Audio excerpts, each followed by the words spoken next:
नमस्ते दर्शकबिन, सधैँ झैँ म तपाईलाई किचनमा आज आलु, तामा र मटरको तरकारी कसरी बनाउने, कसरी बनाएर खाँदाखेरि एकदम मिठो हुने गर्दछ, एकदम स्वादिलो हुने गर्दछ। म तपाईलाई आज यो तामाको अनि मटरको तरकारी बनाउन सिकाउँदै छु। कृपया पुरा भिडियो हेर्नुहोला।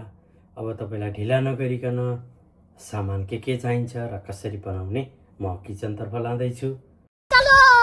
सर्वप्रथम त दुईटा आलु यसरी काटेको छु। आफ्नो स्टाइलले काट्न सक्नुहुनेछ। अनि मैले एउटा प्याज काटेछु, ठुलो प्याज। अनि त्यसमा हरियो खुर्सानी अनि अदुवा र लसुनलाई थिचेर यस्तो बनाएको छु। पहिला नै दुईटा सानो सानो तामा ल्याएर तामालाई नुन राखेर बोइल गरेर रेडी बनाएर राखेको छु। तपाईहरुले त्यही गर्नुहोला। मैले यसरी मटर भिजाएको छु। मटर अनि म दुईटा टमाटरलाई पिसेर पेस्ट बनाएको छु। पेस्ट बनाइसकेपछि के हुन्छ भन्दा त्यसको ग्रेभी र पाक्न मजाले पाक्ने गर्दछ। अब मैले यसरी प्यान बसालिसकेको छु। अरु तरकारी पकाउन भन्दा यो तामाको तरकारी बढी तेल राखेर भुट्नु होला। तेल तातिसकेपछि यति जति जिरा फुराउनु होला, 1 चम्मच जति। जिरा फुरेर हल्का रातो भइसकेपछि प्याज राखिदिनु होला। यसरी हल्का यो सेतो र रातो प्याज भएको हुनाले यस्तो देखिएको मेरो। अनि यसरी मजाले भुट्नु होला। हल्का रातो हुने गरी भुट्न सक्नुहुनेछ। यतिको भुटिसकेपछि तपाईले यसमा आलु राख्न सक्नुहुनेछ। यसरी चलाउनु होला। मजाले चलाएर अलि बेर केही बेर यो आलुलाई पाक्न दिनु होला। आलुलाई केही बेर यसरी ढाकेर पकाउनु होला। ढाकेर पकाउँदाखेरि छिटो पाक्ने गर्दछ आलु। हल्का केही बेर भुटिसकेपछि मैले यो अदुवा लसुन र हरियो खुर्सानी काटेको थिचेर राखेको यो पेस्ट हालिदिएँ मैले। अब यसलाई पनि राम्रोसँग चलाउनु होला। यतिको भुटिसकेपछि हल्का आधा चम्मच जति बेसार मिसाइदिनु होला। यसरी केही बेर भुटिसकेपछि यो तपाईले मटर एड गरिदिनु होला। मटर चाहिँ सँगै पाक्नु पर्ने हुन्छ। मटर एड गरेर मजाले चलाइदिनु होला। यो चलाइ यसरी पकाएको छु। अब यति गरिसकेपछि तपाईले स्वाद अनुसारको यसरी नुन एड गरिदिनु होला। धेरै नुन नहाल्नु होला। नुन पछि थप्न मिल्दछ। धेरै भयो भने नुनलाई निकाल्न मिल्दैन।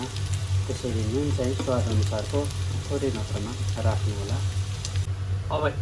अब यति पकाइसकेपछि यसमा चाहिँ हामीले किचन किङ यो एकदम टेस्टी गराउँदछ तरकारीलाई।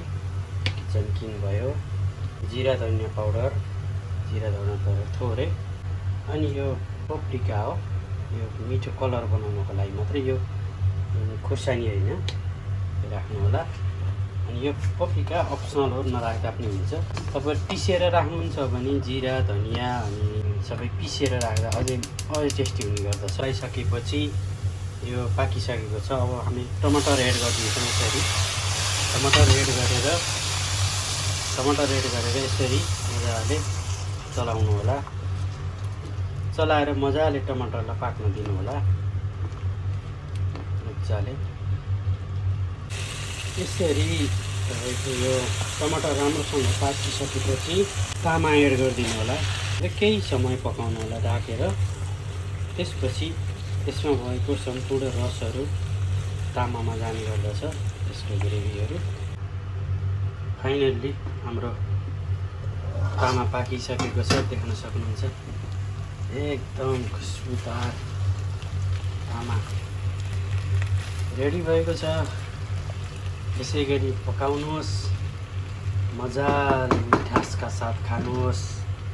अब तपाईले तामा आलु र मटरको तरकारी कसरी पकाउने भन्ने कुरा सिकिसक्नु भएको छ। मजाले घरमा बनाउनुहोस्, फ्यामिलीसित बसेर मजाले आनन्द रमाउनुहोस्। यस्तै भिडियोको लागि मेरो यो युट्युब च्यानललाई चाहिँ सब्स्क्राइब गरी सबैसम्म पुर्याइदिन अनुरोध गर्दै फेरि यस्तै भिडियो लिएर आउनेछु। तबसम्मको लागि नमस्ते।